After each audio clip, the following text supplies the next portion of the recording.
yanumye ngo mbabwire ibi kubera k'abantu mumaze iminsi mwitotombera Imana muvuga ngo amasezerano yaduhaye ese niyo yavuze cyangwa siyo Izayasohoza kubera ko ni Imana ivuga igasohoza.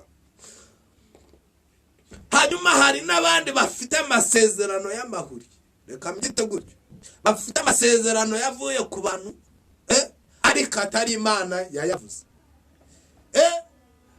Wageze ahantu baraguhanurira barakubwira ngo Imana iguhaye iki, wenda bakubeshya. Reka mvuga ngo kugira ngo umenye ko amasezerano yawe ariyo, kugira ubimenye neza bisobanukirwe, saba Imana ikimenyetso. Ushobora kwisaba ikimenyetso uti nayisaba gute? Shaka gusenga ukavuga ati Imana ese koko ibyo wavuganye nanjye nibyo? Bikimenyetso ishobora kugusura mu nzozi, ishobora kuba yakoresha undi muhanuzi akaguhanurira. Hari ikimenyetso kigaragaza ese ko kiri ni isezerano ryavuye ku Mana cyangwa ni isezerano ryavuye ku bantu. Icyambere nakubwira, isezerano riturutse ku Mana riragerageza. Icyo nicyo kimenyetso cya original kitari pirate. Isezerano riturutse ku Mana ku bundi buryo bari buhi mandoshezi bahindura imvugo yavugo bavuze bavuga ngo inyamaswa yamutanyuye. Haleluya. Bageze kuri se barayihindura, baravuga ati wa mugabo rero twakubwiye wa muhungu wawe ntabwo yapfuye, ibi ngibi niwe wabidukoreye ahubwo twamusanze hari ukuntu ameze. Imana ishimwe. Navuze ngaho inzandiko z'Abayuda zanyuze, zanditswe na Hamani zivuga ko Abayuda bagomba gupfa. Imana ishimwe. Nizo, haleluya, hanyuze izindi nziza zivuga ko Abayuda bagomba gutabarwa, bagomba kwivuna umwanzi. Abari kubica bakaba ari bo babagira ububa.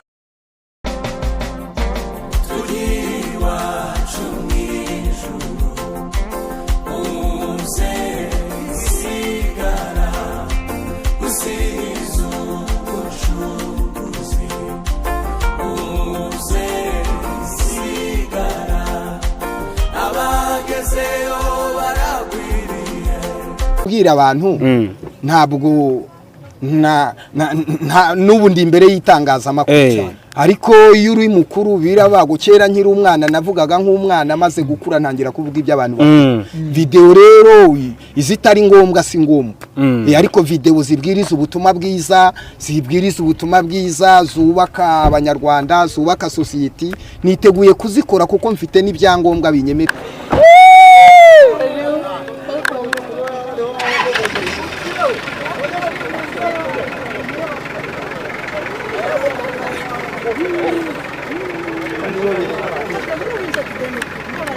Kesha wow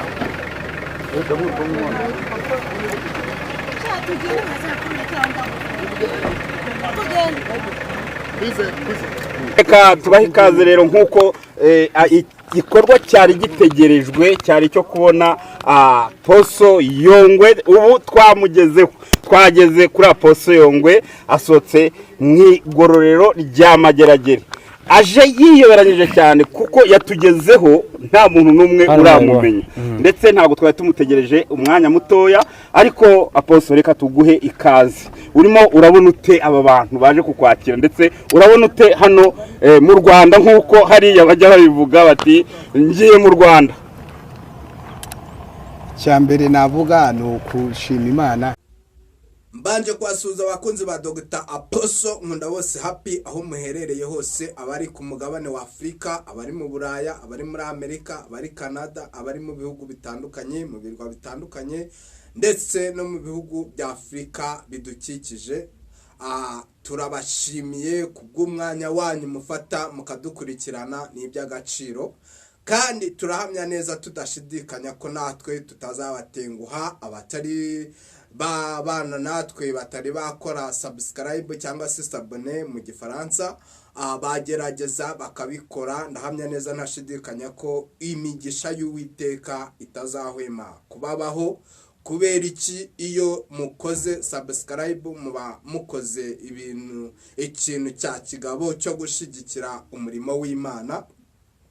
Hanyuma abatarayikora muyikore, hanyuma mukore na share, mukore like, kandi no kukazogera mwiyandikishe kugira ngo ibiganiro byose tunyujijeho mujye mubikurikirana hatagize na kimwe kibacika. Kubera iki? Kubera ko muzagenda mwunguka byinshi, muzagenda musobanukirwa ibyo mudasobanukiwe. Mbega hari urwego rumwe muzagenda muvaho mu buryo bw'umwuka mugere ku rundi rwego. Kubera iki? Imana yacu irihagije kandi ni nyembaraga. Iyo yatoranije umuntu ikamushyiraho kugira ngo aze abwire abantu bayo, mu by'ukuri ni iby'agaciro kandi ntako bisa. Umunyarwanda we yaravuze ngo ni nk'amata yabyaye amavuta. Haleluya. Bivuze ngo ibyo byiza rero cyangwa se ibyo mwahishwe muzagenda musobanukirwa, dore ko abagiye badukurikirana ku biganiro tugenda tunyuzaho bagenda babibona. Ntago ari ibyo kuza ngo vuge mbeshya, ahubwo bagenda babibona. Hari byinshi, niba nawe warakitswe, hari ibiganiro twanyujijeho, niba utarabikurikirana nshuti yanjye ndagushishikariza kubikurikirana kugira ngo usobanukirwe. Kubera ko nta kindi kishe abantu bose akenshi na kenshi ni ukubera iki? Ni ukutamenya. Kubera ko hari ibintu byinshi tuba tutazi, ariko Imana igenda ihishurira abakozi bayo. Yamara kubibahishurira tukaza tukabibaha, tukabibabwira. Hanyuma icyo musabwa rero namwe ni ukubikurikirana kugira ngo bya bindi twahishuriwe, twabwiwe, namwe mubyumve, mubimenye, mubisobanukirwe. Ibyo wibazaga ukabiburira igisubizo, ukabasha kubibonera igisubizo. Kubera iki? Imana yacu nta na kimwe, yaravuze ngo ntacyo nzahisha intore zanjye. Reka mbabwire rero, iyo uri umuntu ubanye n'Imana neza, hari amabanga igenda ikubwira kandi itabwira abandi. Hari ibyo uhishurirwa abandi badahishurirwa. Niyo mpamvu rero babwira ngo mujye mudukurikirana uko bwije uko bukeye, muzagenda mwunguka byinshi kandi muzagenda musobanukirwa byinshi bigiye bitandukanye. Turashima rero, mbere na mbere ndashimira Imana. Ubushize nigeze nkora ikiganiro ndi kuvuga ngo Apotre Yongwe ese ni iyihe mpamvu yaba yafunzwe. Ndashimira Imana rero ko yamukuye mu buroko, ubu Apotre Yongwe akaba yarafunguwe, ari muhira, ari amahoro. Ashima Imana n'abantu. Rero ni iby'agaciro. Mu gihe Satani we yumvaga ko haleluya agomba kumuheza mu gihome, ariko turashimira Imana yamuvanye mu gihome. Imana ishimwe. Uyu munsi rero njya kwabwira ijambo ryiza kandi ijambo rihumuriza imitima, rihindura ibyanze guhinduka, kuko ndabizi neza nuryumva kandi ni message ikomeye ku buzima bwawe, cyane cyane ku bantu bavuganye n'Imana, bafite amasezerano y'Imana. Abo ngabo nibo nje kuvugana nabo. Abo ngabo nibo mpamagariwe kugira ngo mbabwire muri iki kiganiro, kugira ngo mbasobanurire, mubashe kumva ese isezerano ry'umuntu niba rifite, ese ni iki yakora kugira ngo rizabashe no gusohora. So turavuga ijambo riri muri Luka igice cya mbere umurongo wa 37. Haravuga ngo kuko ari nta jambo Imana ivuga ngo rihere. Haleluya. Bivuze ngo icyo Imana yavuganye na, icyo Imana yakuvuzeho, kizasohora hatabuzeho na kimwe. Kubera iki? Imana yacu iyo yavuze irasohoza, irasezeranye igasohoza. Yo humura, hari ubutabazi bw'Imana, isezerano ryayo iraririnda. Kubera iki? Kubera ko iyo irivuze ikariguha nk'umuntu, icyo ukora nawe n'iki ni ukuribagarira, ni ukuryakira, ukabyizera ko ibyo yakubwiye bizasohora. Hanyuma wamara kubyizera ko ibyo yakubwiye bizasohora, nta gushidikanya ufite mu mutima wawe, ukagira ute? Ugasengera iryo sezerano kugeza igihe rizasohorera. Ikindi ugomba kurikorera n'iki? Ni uko ugomba gutegereza igihe cy'Imana. Ese Imana niba yambwiye isezerano rirasohora uwo munsi, birashoboka hari ibyo yakubwira bigahita bisohora, ariko hari n'ibindi kubwira bigatinda, ntibite biza ako kanya. Rero Imana yarambwiye ngo nze mbabwire abantu murimo mwitotombera Imana.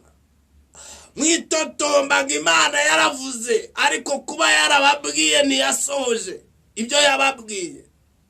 Reka mbabwire ngo Imana yantumye ngo mbabwire ngo izabisohoza byose uko yabivuze, ariko igihe cyayo nikigera. Haleluya. Ntabwo kuba watonganye ukayituka cyangwa ugasenga amasengesho yo kuyihaniza cyangwa ukitotombera mu mutima wawe ari byo bituma Imana isohoza isezerano ryawe. Oya, ahubwo nuko wayikiranukiye, nuko wagumye kubana nayo, nuko wirinze ikibi n'igisa nacyo, nuko wizeye ko isezerano yakubwiye izarisohoza, ukabyakira nta gushidikanya. Haleluya. Nuko warisengeye, uko usenze ugasengera isezerano ryawe Imana yaguhaye, wasenga ugasengera isezerano. Kubera iki? Iyo warisengeye bituma urushaho guhora uryibuka, kandi n'Imana uyibutsa. Rero ikindi, ugategereza igihe cy'Imana. Abantu munaniwe gutegereza igera ko izarisohoza. Oya, ntabwo Imana isezeranya ngo ireke gusohoza, nshuti zanjye. Niyo mpamvu mpamagawe kugira ngo mbabwire, cyangwa se n'umwe kugira ngo mbabwire, mureke kwitotombera Imana. Ibyo yakuvuze izabisohoza. Haleluya. Kubera iki? Ni Imana irinda ijambo ryayo kugeza risohoje, ikaririnda imyaka ibihumbi, ikarinda uwo yarivuzeho. Nta kintu na kimwe kizitambika mu isezerano ryawe. Oya, ahubwo niba yakubwiye wowe, ririra ko bisohora. Imana iyo ikubwiye isezerano ntabwo ikubwira ngo nzabisohoza igihe iki n'iki. Iyo ugize amahirwe ikabikubwira, urabitegereza nyine, cya gihe cyagera ikabiguha. Ariko hari igihe itavuga igihe. Niba ikubwiye ngo nzakugirira neza, nzakugaburira, nzakwambika, nzaguha umugore cyangwa nzaguha umugabo, nzaguha imodoka, hari abantu bahabwa amasezerano atandukanye bitewe n'uko Imana ibibona, cyangwa si ishaka kuguha. Yego. None wowe uribwira yuko kuba Imana yabikubwiye uwo munsi biri burare bisohoye, ukwezi kumwe biri busohore, amezi abiri biri busohore, umwaka umwe biri busohore. Oya, igihe Imana yagenye yaba imyaka 10 yaba 20 yaba 15 yaba imyaka 7 yaba 8 igihe Imana yagenye n'ikigeri izasohoza isezerano ryawe. Ntabwo Imana ibeshya wivuga ko yakubeshya, oya ntabwo Imana ibeshya. Kubera iki? Ibeshya gute? Ifite ubushobozi, ifite ubuhanga, ifite byose mu kiganza cyayo. Yakubeshya kubera iki? Hari ikimenyetso kigaragaza ese ko kiri ni isezerano ryavuye ku Mana cyangwa ni isezerano ryavuye ku bantu. Icyambere nakubwira, isezerano riturutse ku Mana riragerageza. Icyo nicyo kimenyetso cya original kitari pirate. Isezerano riturutse ku Mana rirakugerageza. Unyura mu nzira zigoranye kugira ngo uzashike kuri bya bindi Imana yagusezeranije. Unyura mu bintu bitandukanye, Imana ikuremera ubuhamya kugira ngo cyagiye numara kubyakira uzakubaza atese byagenze ute kugira ngo Imana ibigenze gutya. Igusohoreze isezerano, ikuvane ku rwego wari uri uko twari tukuzi, ubu ugeze kuri iyi level byagenze ute. Ubahe ubuhamya wabwira uko byagenze. Rero bivuze ngo wowe tegereza, niba Imana yavuganye nawe izabisohoza nta kabuza. Wibuke yabwiye Aburahamu na Sara, irababwira ngo izabaha umwana w'umuhungu. Kubwo kwizera kwabo Aburahamu arabyakira, ariko umugore we aravuga ati byaba bitaba simbizi igihe bizabera nuko. Haleluya. Ariko Imana yarasohoje isezerano yari yababwiye, ibaha umwana w'umuhungu. Ikigeretse kuri ibyo ko Sara atigeze abyakira, nuko igihe marayika yageraga yakamubwira ngo umwaka utaha nk'ikindi kigihe uzaba ukikiye umwana w'umuhungu. Yarabishidikanyije aravuga ati ntabwo bishoboka, ariko abyita nk'imikino. Ariko uko Imana yabivuze niko byasohoye. Kubera iki? Imana nubwo twaba dufite kwizera gukeya cyangwa se nta kwizera ufite, isezerano yaguhaye irarisohoza byanze bikunze. Bipfa kuba byaturutse kuri yo, bitaturutse ku muntu wabyivugiye ngo ni Imana ikubwiye. Haleluya. Aho mbonereho kubwira abantu bafite amasezerano. Ashobora kuba ari menshi cyangwa ari makeya cyangwa ari na rimwe cyangwa abiri, ariko icyo nakubwira, ese cya kimenyetso naguhaye cyo kuvuga ngo isezerano ry'Imana riragerageza, ese cyakugezeho? Cyo ni icyambere. Ese wizera ko iby'Imana yakubwiye bizasohora? Ese Imana yifitiye icyizere? Nta gushidikanya ufite muri wowe? Umutima wawe warabyakiriye? Uravuga ati igihe icyo ari cyo cyose Imana izanyicaza mu masezerano yanjye, nzagubwa neza, hari ukundi kuntu bizamera.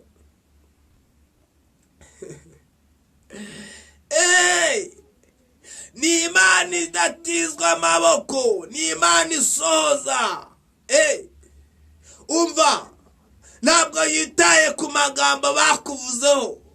Abantu bajya bavuga, umuntu akakubwira ngo uzapfa utikamiye nayimbwa, akatura amagambo atandukanye, akakubwira ko uzapfa uri umukene ntacyo uzimarira, ntacyo uzigezaho, akakurebera mu buzima ubayemo. Ayiwe akabona iyerekwa ripfuye, reka mbyite gutyo, akabona kutazava aho hantu. Ariko reka ngutangarize ngo ayiwe bavuze kutazashaka ariko reka nkubwire ngo uzashaka kubera Imana. Baraguhambiye baravuga ngo kubera ko wowe bitewe n'urwango bagufitiye baravuga ati wowe ntabwo uzatubyarana. Ariko reka vuga ngo hari ijambo rivuguruza ibyo bavuze bibi, rivuga ngo ugomba kubyara. Kubera iki? Imana yacu ifite imbaraga ziri hejuru y'abarozi n'abadayimoni n'abakonikoni na Satani. Hari imbaraga zimira izindi. Oya, bakwaturiyeho amagambo inshuti yanjye baravuga, ariko reka nkubwire ngo bazahindura. Aho inzandiko z'abayuda za Hamani zanyuze zivuga ko abayuda bagomba gupfa, n'iza Moridekayi zaciye zivuga ubutabazi, zivuga ubuzima, zivuga ko bagomba kubaho. Bivuze ngo amatangazo bamanitse, uwayamanitse akubwira nabi.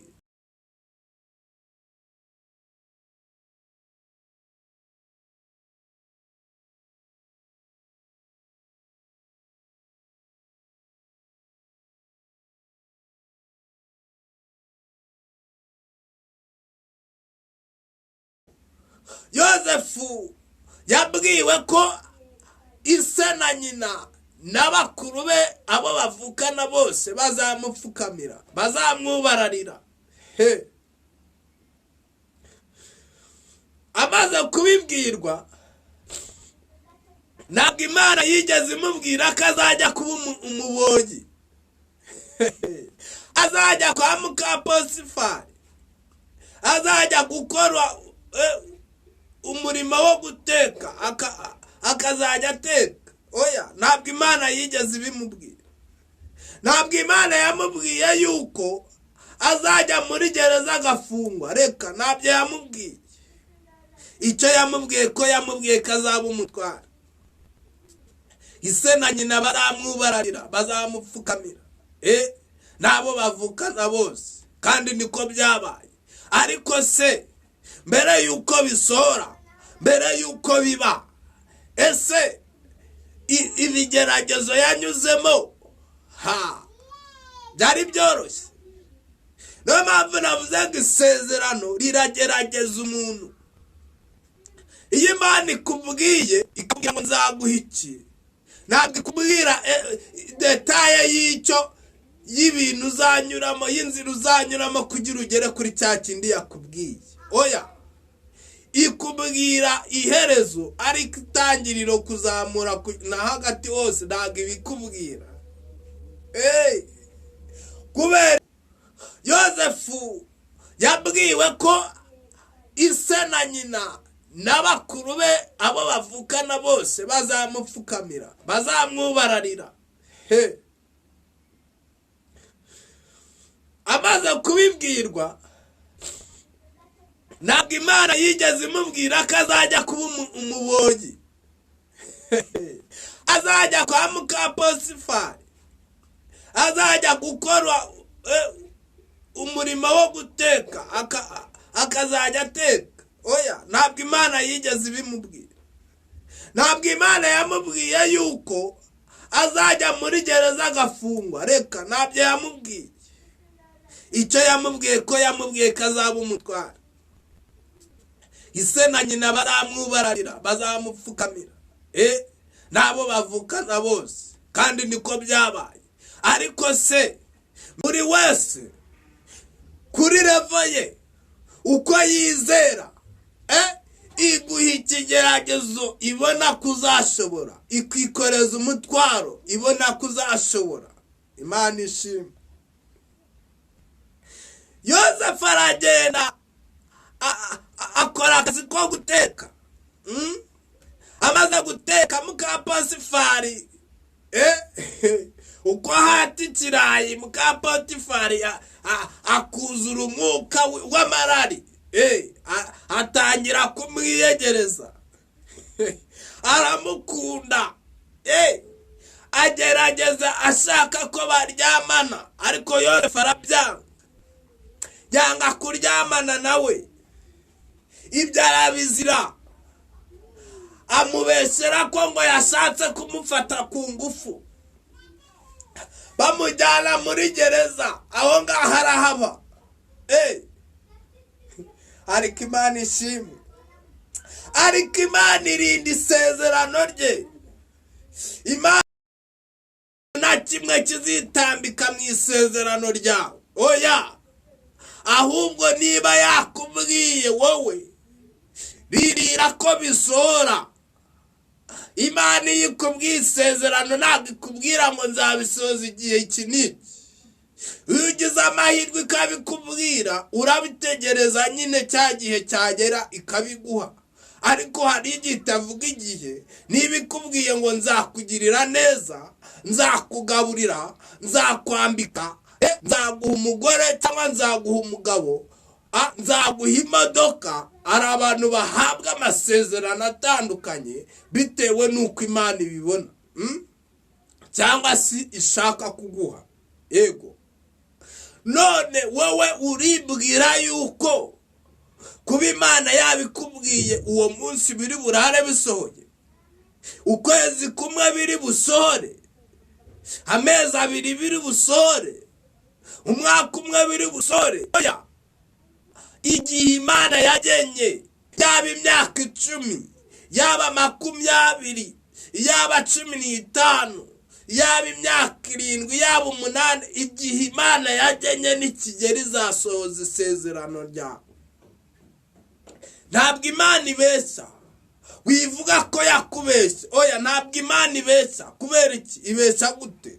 Ifite ubushobozi, ifite ubuhanga, ifite byose mu kiganza cyayo. Yakubeshya kubera iki? Hari ikimenyetso kigaragaza ese ko kiri ni isezerano ryavuye ku Mana cyangwa ni isezerano ryavuye ku bantu. Icyambere nakubwira, isezerano riturutse ku Mana riragerageza.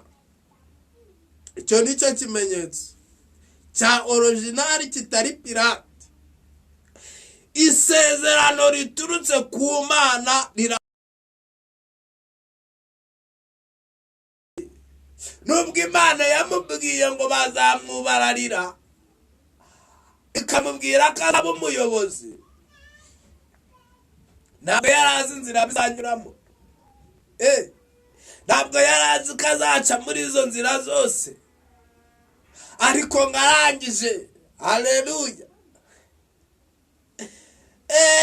Imana iramurengera abaminisitiri. Reka mbabwire, ise nabo bavuka nabo bana bamugurishije n'abandi bari basigaye imuhira, ngo baraje baza guhaha iwe, bamusanga aho ngaho yarari, babanza no kumuyoberwa ari umuyobozi. Ariko Imana ishimwe ko bajya bayoberwa umuntu we, bakabate suyu niwe. Umva, hari igihe umuntu aba kuzi inzara yarakwishe, wambara umwenda umwe, yo utagira uwo guhindura, ayiwe bana we, utambara imyenda ngo igufate, mugahura warabyibushye umeze neza, amatama yaraje, nyakuba wihari, ayiwe amataye yaraje, yo sinakubwira. Hari ukundi kuri Imana yateyeho inyama, akabate se koko ni wowe, ni runaka, akabanza kukuyoberwa. Kubera iki? Hari ukundi kuntu bimeze. Ngo bagerayo rero, inzara yaje gutera, bagenda barasuhuka bajya gushaka ibyo kurya. Niko kugenda muri icyo gihugu kujya kureba ibyo kurya, guhahayo, baza guhurirayo na Yosefu. Yosefu bari bazi ko bagurishije byarangiye, yapfuye cyangwa se atakibarizwa ku isi. Dore ko bari bagiye bakabwira se, bakamubwira ati inyamaswa zaramutanyaguye, baza kubona niwe muyobozi, baratungurwa. Ariko kubw'ibibi bamukoreye, aza kubibwira, maze kubibwira barahaka bagira ubwoba bati ese ntudutsinda, ese uratubabarira? Imana ishimwe. Oya, umuntu nawe yakugirira nabi, nshuti yanjye mujye muca inkoni zamba, nugendere ku bugome yagukoreye, nugendere ku kibi yakugiriye. Oya, umuha imbabazi, arangije arabababarira, barangije bumva hari ukundi bimeze. Muri iyi Mana rega iyo igutunze inkoni biramenyekana. Uko bari bakuzi, uzi ko Imana ijya ihindura umuntu, kamuhindura intekerezo, kamuhindura ku buryo imucura wa muntu akaba umuntu ushitse imbere y'Imana. Vuga iki ndekiki? Aho ngaho navuga Sawuli ngo yarenganyaga ubwoko bw'Imana, akabukubita akabutoteza, bamwe bakicwa. Ariko ngo Yesu igihe yamucakiraga akamufata, yaramuhinduye, hanyuma asigara yicuza ibyo yakoze. Arabatese nk'ubu uyu mugabo namuzizaga iki? Ndabatangariza ko yakoreye Imana neza gusumbya n'izindi ntumwa zose. Kubera iki? Kubera ko nubwo yakoraga ibibi akica, akarwanya umurimo w'Imana, akagira gutagatoteza, dore ko yari yarabyize nyine, yari umuhati. Uwo muhati yashiragamo wo kurwanya intore z'Imana cyangwa se abantu basenga Imana bayizeye, niwo yashizemo. Agira gute? Azana abantu ku Mana. Imana ishimwe. Yosefu rero ntabwo yabituye nabi bamugiriye, ngavuga ati mwarangurishije, none kuba mwarangurishije nanjye nta kintu ndi bubahe cyangwa ndabatsindaha. Oya, ntabwo ariko yabigenje. Ahubwo amafaranga bari bazanye ngo yagize gute, yarongera yabasubiza. Arangije basubirayo bajya kubwira inkuru nziza se. Baramubwira ati burya rero, burya wa muhungu aracyariho nubwo twakubeshye. Batangira gusubiramo bashaka ubundi buryo bari buhi. Mandoshezi bahindura imvugo. Yavugo bavuze bavuga ngo inyamaswa yamutanyuye. Haleluya. Bageze kuri se barayihindura, baravuga ati wa mugabo rero twakubwiye, wa muhungu wawe ntabwo yapfuye, ibi ngibi niwe wabidukoreye, ahubwo twamusanze hari ukuntu ameze. Imana ishimwe. Navuze ngaho inzandiko z'Abayuda zanyuze, zanditswe na Hamani, zivuga ko Abayuda bagomba gupfa. Imana ishimwe. Nizo, haleluya, hanyuze izindi nziza zivuga ko Abayuda bagomba gutabarwa, bagomba kwivuna umwanzi. Abari kubica bakaba ari bo babagiraho ububasha bakabica.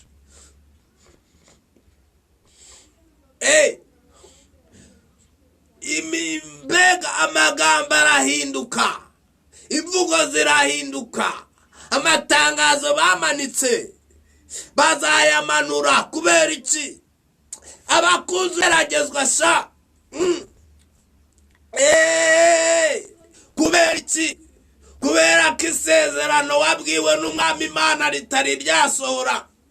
Bakagira uko bakubona, bakagira uko bavuga bati uriya muntu nta kigenda, bakagufataho ijambo. Ariko reka nkutangarize ngo iryo jambo bagufasheho rigomba kuvaho. Amatangazo bamanitse, ibyo bavuze biri bagusebya, bazongera batangaza ibindi byiza. Kubera iki? Oya, reka bazakubone. Iyo modoka Imana yakubwiye witwaye, bazahindura bavuge bati ese si wa wundi wahoraga wigenza n'amaguru, inkweto zari zarahengamye, none ubu ngubu aritwaye, twari tuzi ko nta kigenda. Ese si we bahoraga basohora, yabuze ayo kwishyura inzu, bakamumenesha n'abana be n'umugore we.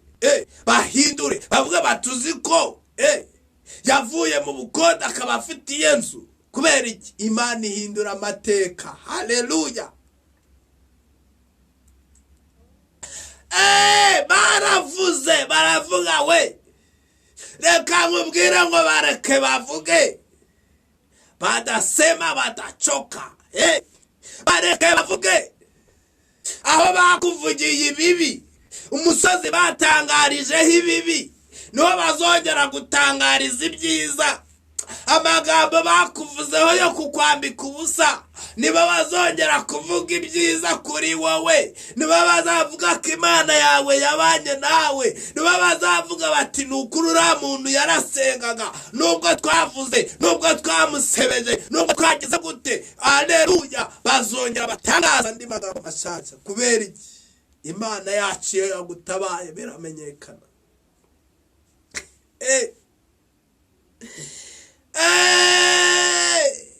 Narindi bavuga ku isezerano.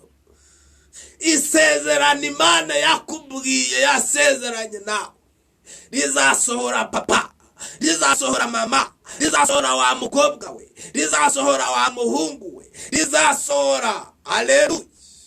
Oya, ipfa kuba ariyo yavuganye nawe.